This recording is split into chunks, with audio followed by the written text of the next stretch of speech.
Hi class, and welcome back to another lecture for Psych 242. Today we're going to be talking about Chapter 11.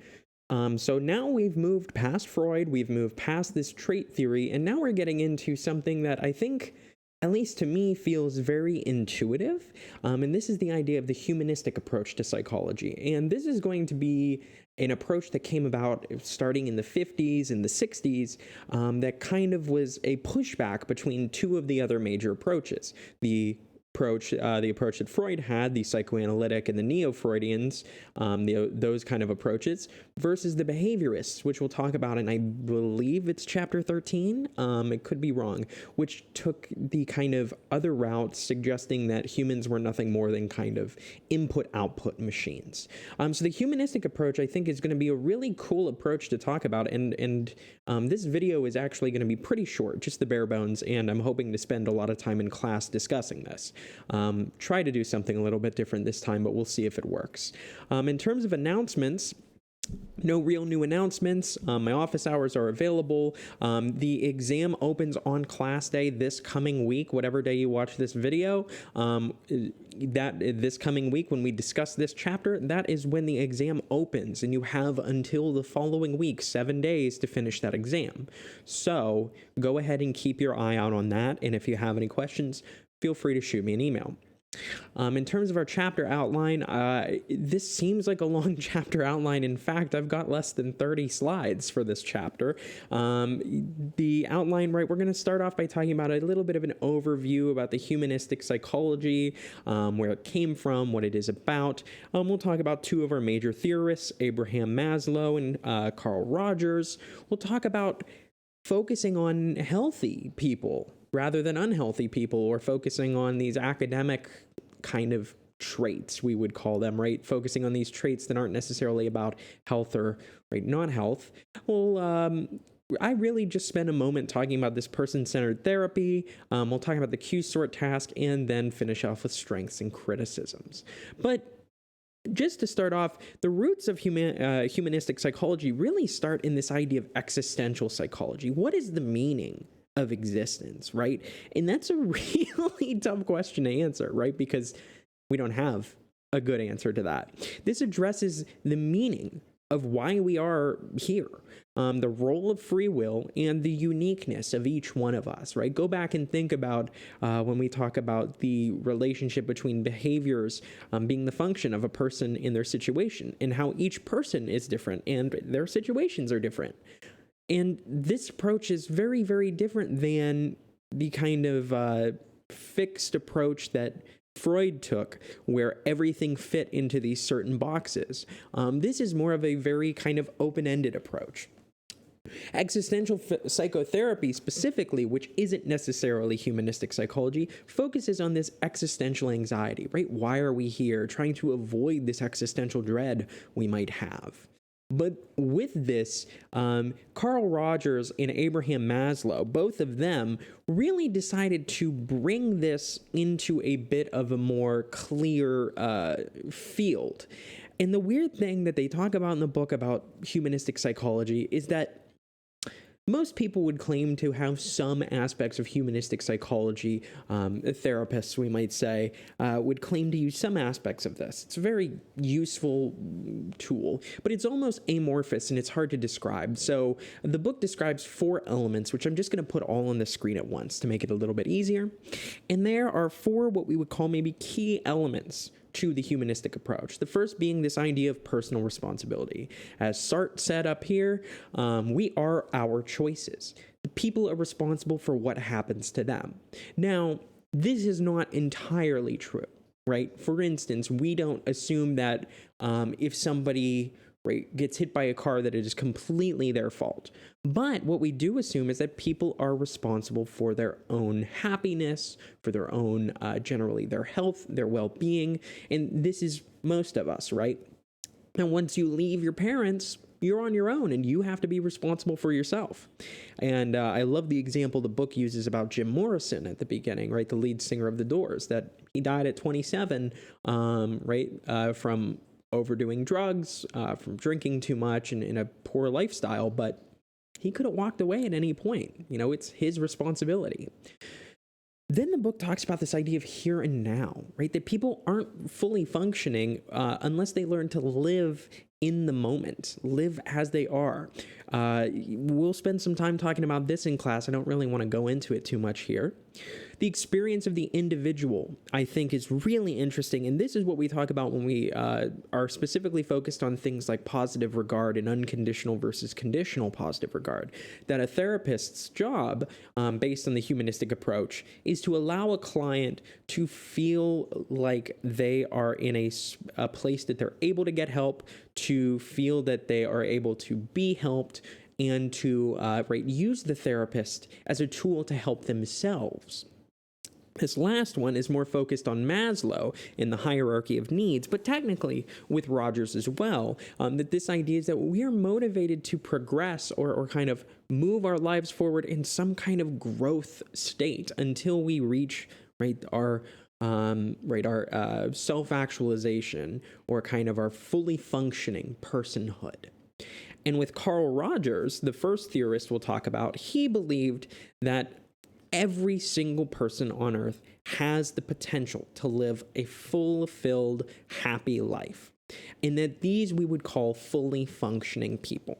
So people who are striving and trying to reach this, what he calls an optimal sense of satisfaction in their lives. And what's really interesting about this, and what I've thought about while reading this chapter, was, to me, there are different levels of optimal satisfaction for different people. And the book mentions this as well.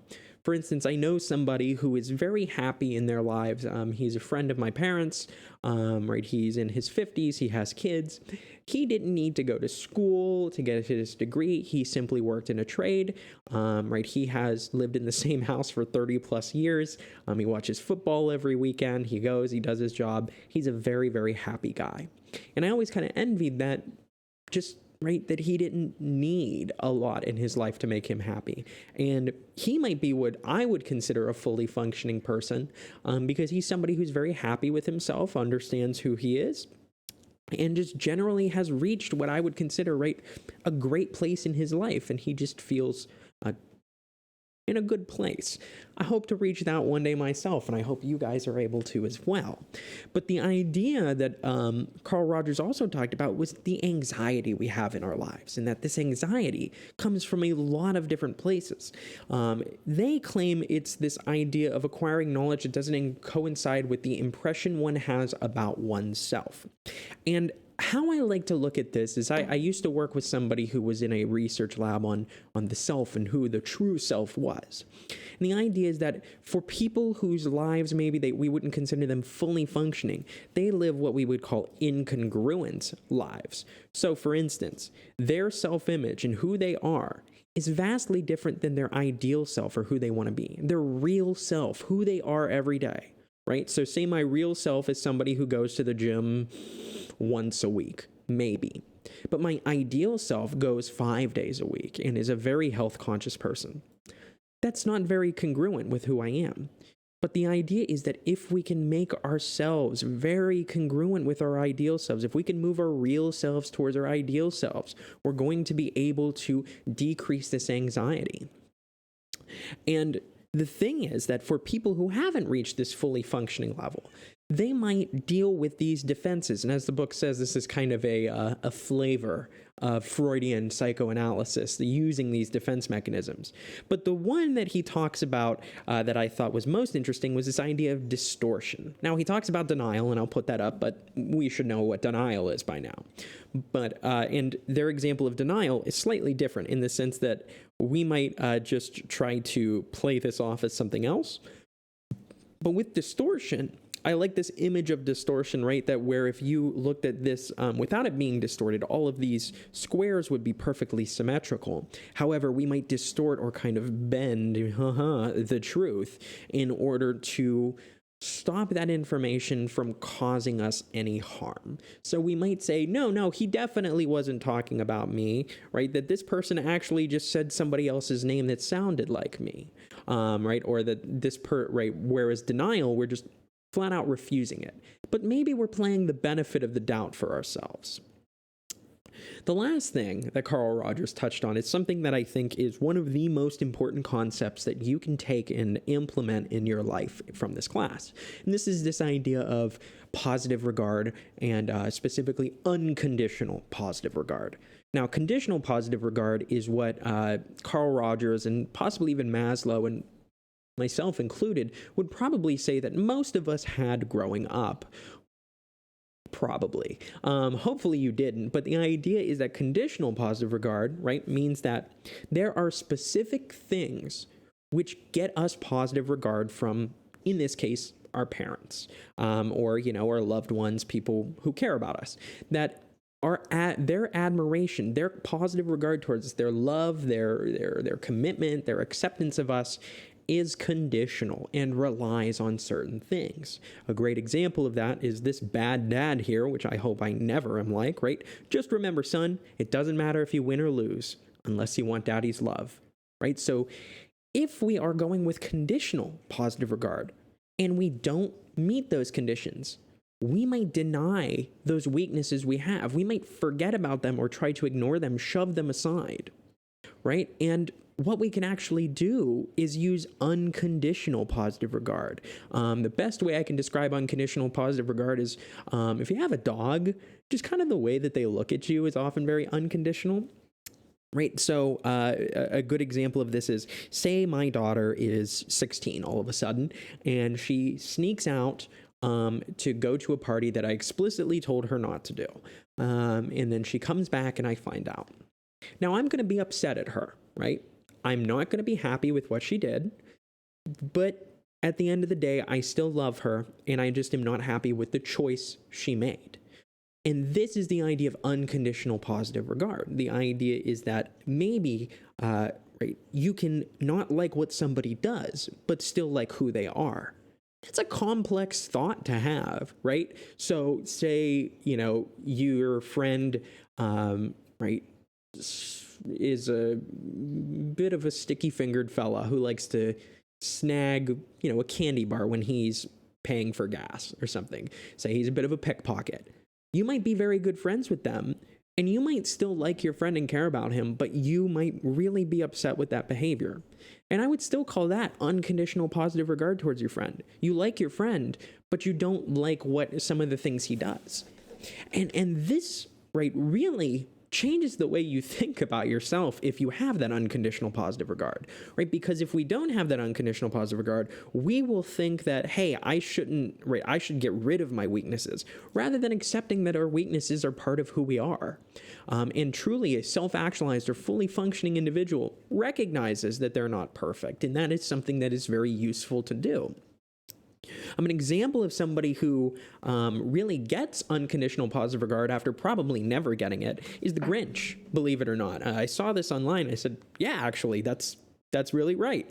Is that the Grinch did this horrible things to Whoville. If you know the story, the Grinch steals Christmas, but at the end, he ends up giving it back. And what they do is they don't prosecute him. They welcome him to the table and accept the fact that they have now made a friend who cares about Christmas and other such things, I suppose. But the idea being that they accepted the Grinch for who he was, and his little reindeer friend, Sam, I want to say his name is. Couldn't tell you. But moving on to Abraham Maslow. Maslow is probably best known for his hierarchy of needs. This is about the only picture I can seem to find of him, but he just seems like a happy fella, doesn't he? But Abraham Maslow talked about his hierarchy of needs and the types of motives that we use to meet our needs. And he talked about two specific types. The first, he talked about deficiency motives. So this I like to think about as kind of in the same way that we need certain vitamins. Right, and we might crave citrus so we don't get scurvy, for instance. We might try to get whatever it is we're deficient in, and we might crave that, right? And so that is satisfied when it's obtained. If you are craving human connection or some kind of connection, when you get that, that's going to make you satisfied. But he also identifies growth needs. So these aren't satisfied simply by finding the object of need, right? So finding shelter or finding food doesn't, right, end this motive, but it actually might create an even stronger motive, right? Then we might be satisfied by expressing that motive. Now, technically, they talk about this as being the self-actualization need, but I would argue that things like esteem and maybe love and belonging, that we do sometimes feel a little bit of growth out of those as well, although we do need them. And so with Maslow's hierarchy of needs, the first thing I want to say is I think this picture is honestly really true, is that it feels like Wi-Fi is now a fundamental human need. That's probably on the level of physiological needs at this point, especially in this environment. But while this is a great picture, it has yet to be the updated model of Maslow's hierarchy of needs. So let's talk about Maslow's hierarchy of needs for a moment. These are all pretty straightforward. I am going to spend a minute talking about love and belongingness, but otherwise, right, we need physiological needs to survive. Nobody's going to try to find friends if they're starving. This makes a lot of sense. How are you going to be able to work on your self-esteem or wonder, right? Am I liked in my community? Am I a good person? If you haven't slept in 3 days and you're hungry as can be. So it makes sense that we need to meet these basic needs first, right? But this doesn't mean, right, that you might put off getting food for an hour or a half hour in order to, right, maybe get some more love and belonging needs, maybe some esteem needs as well. It makes sense why you would jump to different levels of this as well.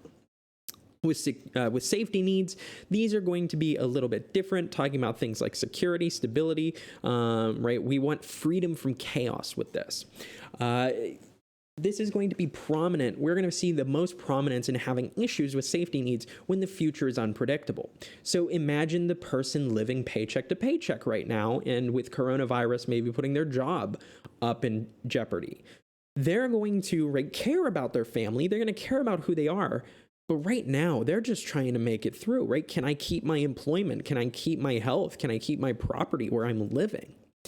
With love and belonging, we talk about friendship, intimacy, family. I'm going to talk about 2 specific types of needs with these for a moment.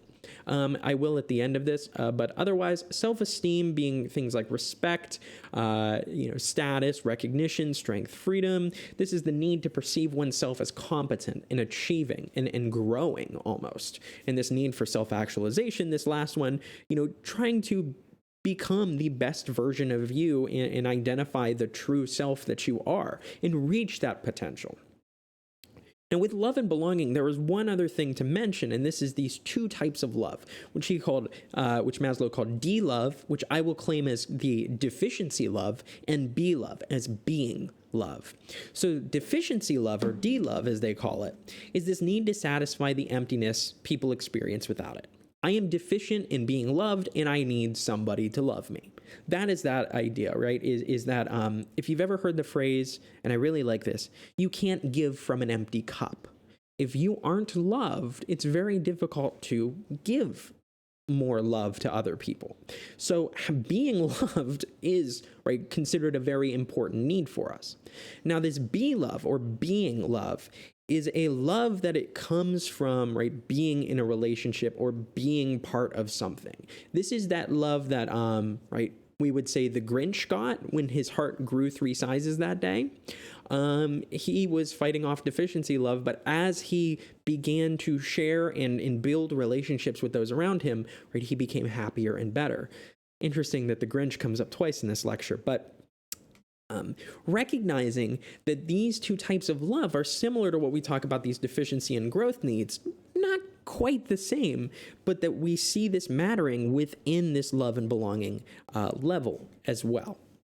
Now, a couple quick misconceptions. So we know, right, that lower needs need to be met before higher ones are met, but it's not necessarily the point where we, right, as soon as we stop being totally full, right, that we need to drop everything we do and eat again. Many of us have gone without a meal in order to, right, maybe build our, right, esteem, our status, our recognition. I want to eat, but I have to go to this, ceremony that's going to help me with my job or my career or something, so I'm going to eat afterwards. That's a good example of why you might delay getting a physiological need. This description that a need hierarchy is universal, it's really not. This hierarchy was made by Maslow, and he put it in whatever order he did. And also recognizing that some cultures do satisfy particular needs in a variety of ways. It doesn't have to always be the same thing. There can be other ways in which to do this. There's also this other issue that people will often say, oh, the reason you did that was because you needed your physiological need. No, there's a ton of motivational reasons that people do any one given thing. Food might matter a little bit for somebody, but it doesn't mean that's only focused on that. Now, there are definitely reasons that this might happen. For instance, if you watch TV and somebody says, I will give you food and a place to sleep at night, to maybe somebody who's homeless, if you do this one thing for me. So yeah, maybe in that case, but in most cases, it's not motivated by one thing.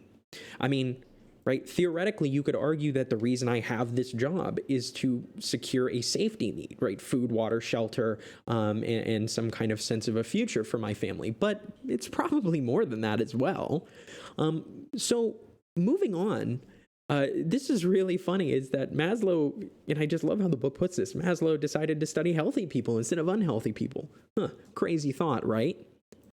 So Maslow decided to look for what he called self-actualized people. And to find them, he didn't run studies or anything. He looked to literature. He looked at people he'd seen on, TV, seen, in history, who seemed to be self-actualized. And he believed that if we knew what self-actualized people who they were and what they did, that we can learn from them and learn how to fulfill our true potential and become the best version of us. And he talked about two specific types: those who either had these peak experiences or those who did not. So non-peakers, people who did not have this peak experience, might have a clear direction in life. They're going to be psychologically healthy. They're going to be morally, have their own code, usually that fits pretty close, if not exactly, with the normal code of morality. They will make their own choices. They know who they are. But then there are certain people who had maybe an experience, these peak experiences. So could this be something like, climbing Mount Everest, or having, I think like having a kid is definitely something that was a peak moment for me. But there's a lot of different kind of types of peak moments. And Maslow argued that these peakers tended to be less conventional and more kind of willing to go to the beat of their own drum, do their own thing, regardless of what other people said or did. They'll dress how they want, they'll act how they want, and they're unabashedly who they are. I don't fully know anybody like that, and this would maybe suggest that peakers, at least, are not very common. But beyond that, I think that it's not very common that most people get to a self-actualized place in their lives. But we can spend some time talking about that as well. But beyond that, let's move on to talking about this state of flow, which I think is really cool. So this idea of optimal experience is often known as a state of flow. This by, Dr. Mikhail Csikszentmihalyi. Quite a name. I'm not even going to try to spell it. But this idea of flow is, it's hard to describe, but if you felt it, you felt it. These are moments in your life in which a person's attention is entirely focused on an activity. And oftentimes we feel this as kind of a time stops. We're so focused on the moment that we forget pretty much the world around us, and we just get into, quote unquote, the groove, and we're able to do this. And so he came up with 8 different components here. The activity is challenging and skillful. Our attention is completely absorbed by it. We have clear goals with whatever we're doing. There's presence of clear feedback, and this one was a little strange because they mentioned that your own feedback can be enough. Concentration can only be on the current task. You can't look away. You can't do anything else. There is achievement of personal control, so you are responsible for the outcome of this. loss of self-consciousness. You just kind of get in the zone and you're not even thinking about who you are. You're focused on what you're doing, and the loss of a sense of time. And together with a lot of parts of this, you can achieve a state of flow. And this state of flow might allow you to kind of, how would you say this, be, kind of perform the task really well in a way that just feels almost effortless. There's a really cool chart here to describe what flow kind of is like. And the idea is you want something that takes a lot of skill and is pretty challenging. So, right, if we have a low skill, low challenge thing we have to do, right, we're not going to be very happy. If it's medium skill but low challenge, we don't really care. If it's high skill but low challenge, we might feel pretty relaxed. You can see where all of these things might matter. You really don't want to have something that's low in skill but high in challenge. If you don't have any skills in this but it's very difficult, it might be tough for you.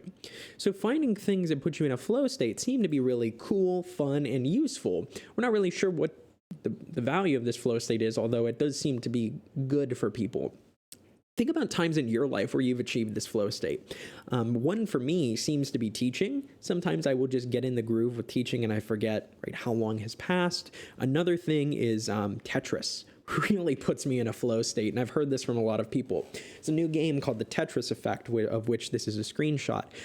This game has put me in a state of flow that lasted a lot longer than most states of flow, and it was a really, really cool experience. I kind of forgot what I was doing for an hour, threw on headphones in the dark and played this game.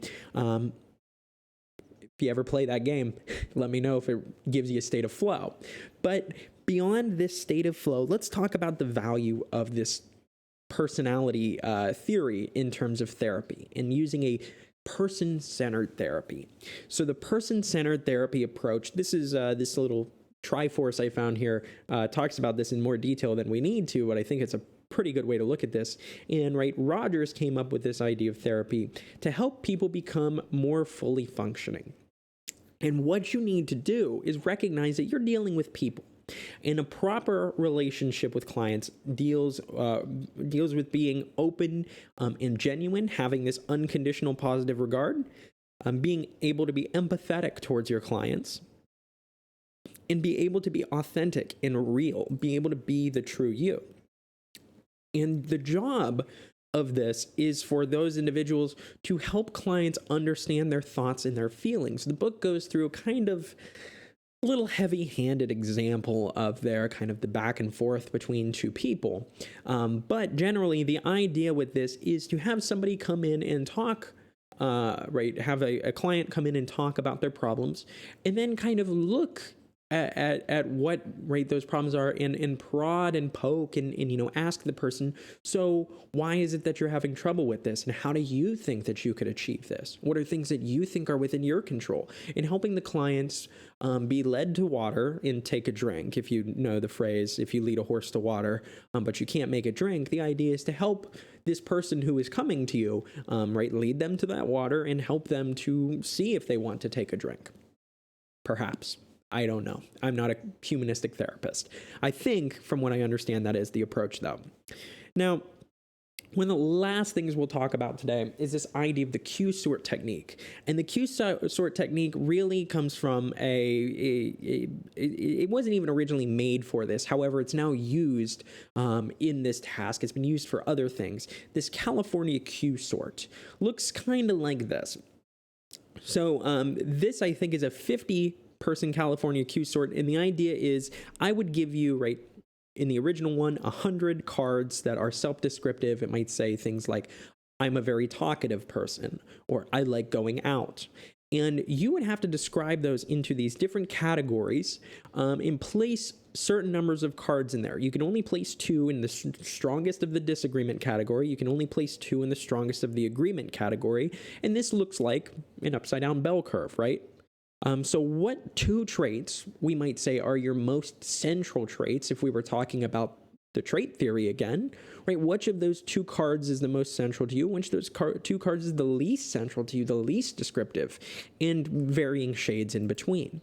And this allows the clients to describe themselves in a way that they want to.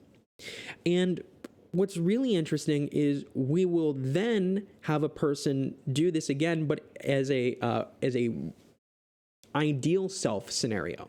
So take these cards again and put them in a setting of where you would like to end up, the person you would like to be. Now, this is pretty cool because it's hard to describe ourselves or figure out what kind of person we are. If we're given a handful of cards, that gives us a nice starting place to look at this. So we might think, okay, so, well, I hadn't really thought about, productive at work. I mean, I like to be productive at work, but I don't think that's a central trait. I'm going to put that in the positive, but not super positive, right? And then I might think about myself in terms of my ideal self. And maybe my ideal self says, I want to work, I want to be productive a little bit more. So I'm actually going to bump it up 1, right? Maybe go from a +2 to a +3. And with this, clients we're able to use a correlation coefficient to see how likely, right, how much these two circles overlap, right? Real versus ideal self, are they a little bit overlapped? I guess you can see me. A lot overlapped, none, right? And if they're negatively correlated, actually, we're talking about being at the opposite side. So maybe you are somebody who isn't very talkative, but you want to be. And so you put the, you want to be talkative over here, and you put that for your ideal self. But here it is for your real self.